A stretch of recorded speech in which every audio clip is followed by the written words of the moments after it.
My husband keeps violating my privacy by reading my diary and then weaponizing my thoughts against me. Posted by you/help me recalibrate. I'm trying to stay focused here, but my edibles have kicked in, and I need advice. I have kept a diary since I was 10. It is my form of therapy, and I do not police my thoughts. I have never let anyone read my diary. My husband and I started dating over a decade ago. One day, a couple of months in, he was over at my apartment, and I had hopped in the shower. When I came out, he was sitting on the bed, shell-shocked. He said he read my journal, which was mostly about my life as a newly single woman. He told me it really stung to read all that.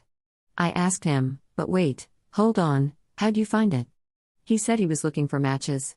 He couldn't tell me why he kept reading even after he knew what it was, but his apology was sincere, and I forgave him.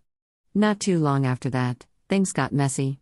He started getting either very sad or very angry while referring to things he read. His feelings were so intense that I started apologizing for my thoughts. Anyway, we got married. A decade later, I was thinking of a divorce and wrote a ton to process my thoughts about some sensitive topics.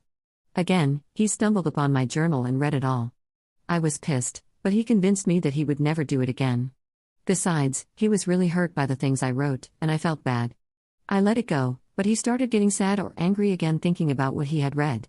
Once more, the intensity of his feelings led me to apologize for my thoughts. Now here we are, married with kids, setting up Scrabble on a Friday night. He went to find a piece of paper and came back quiet and distracted. I asked if everything was okay. He looked at me sharply and told me that he just read my journal.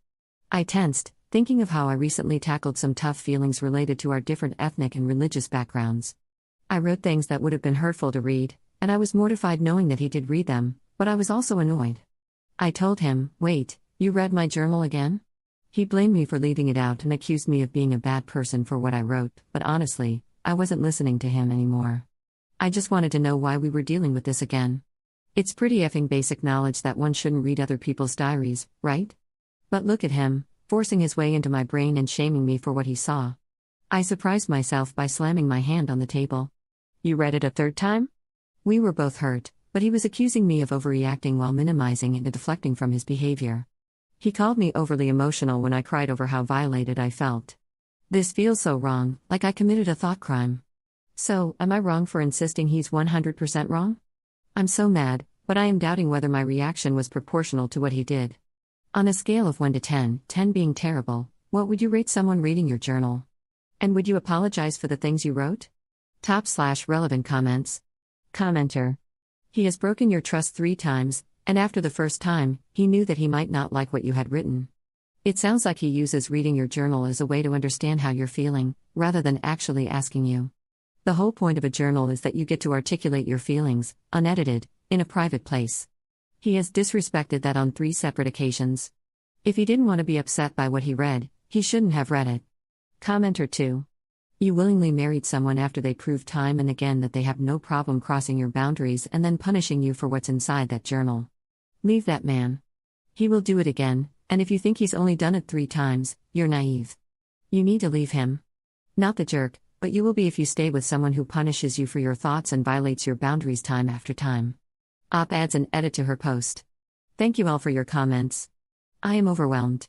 For those suggesting therapy, I have been in it for a long time, and I credit it for helping me listen to the little voice in my head instead of ignoring it. Therapy gave me the insight to see what he was doing in real time. But to those saying I'm the jerk and everyone sucks here, all I can say is that this type of behavior has been normalized so much for me, and I have been gaslit for so long, that I automatically convinced myself it wasn't that bad. I feel like I'm emerging from the upside down, and I have to relearn basic social norms. You have no idea how sad all of this makes me. Op adds a second edit to her post. We talked today, and he continued to minimize what he did and kept steering the conversation to how hurt he was reading what I wrote.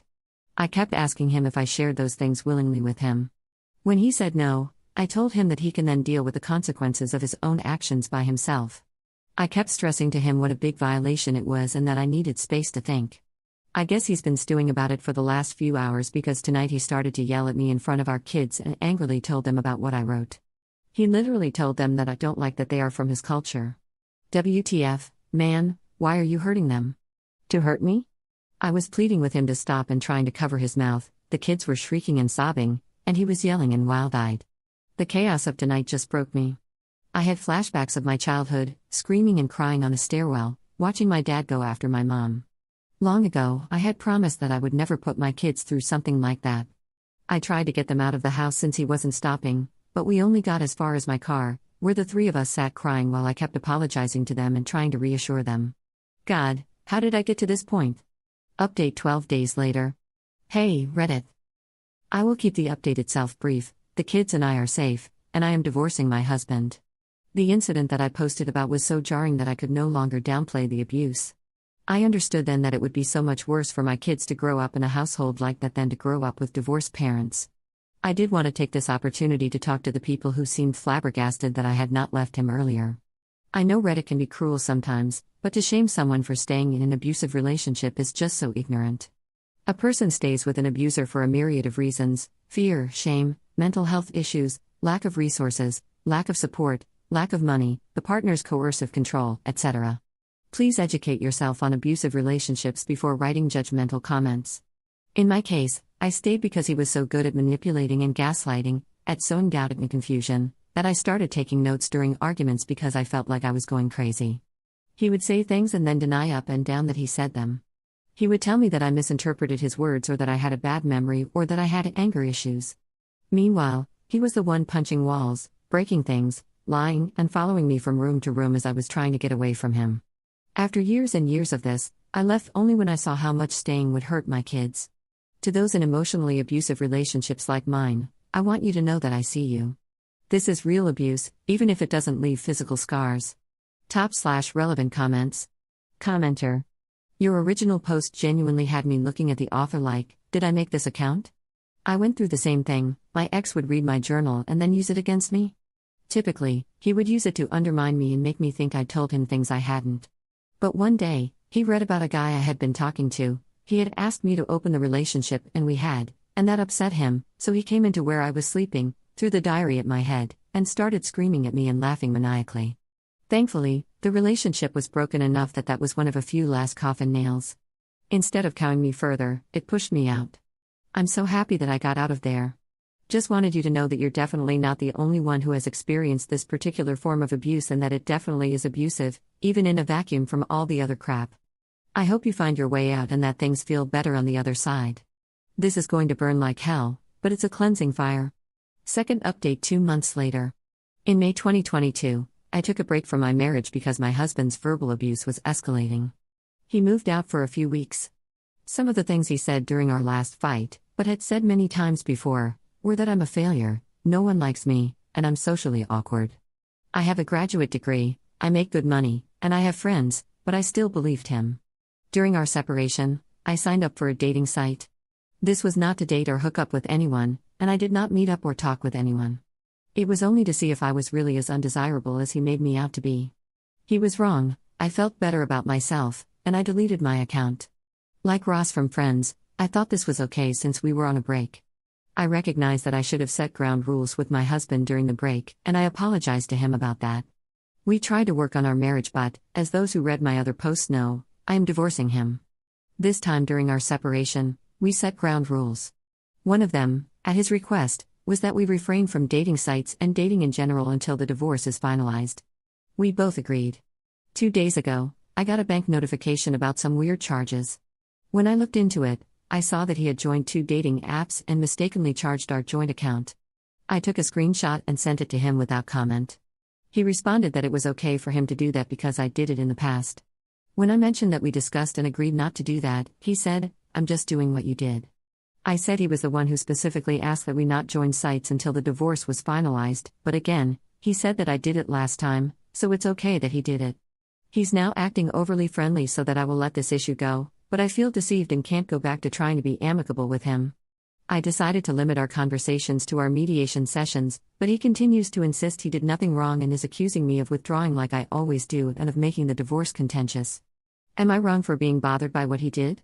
I don't trust him, which makes me want to pull away, but maybe he's right that I don't know how to respond in a healthy way. He always accuses me of overreacting to things or of having unhealthy emotional responses, so if someone could please tell me what the healthy way to respond to this would be, I'm all ears. Third update 2 months later.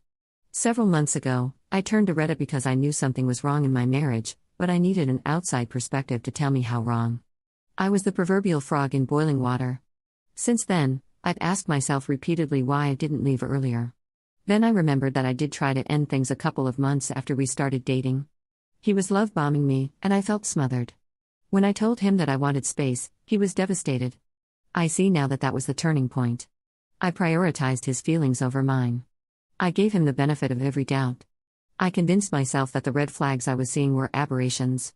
It hurts thinking about how much precious time I wasted on him. Here's my update. Then, I moved into my new place 2 days ago, our home closed escrow, and the details of our divorce are finalized. These past few months were a unique kind of hell, but I am now bursting with hope and happiness. I am finally free of him.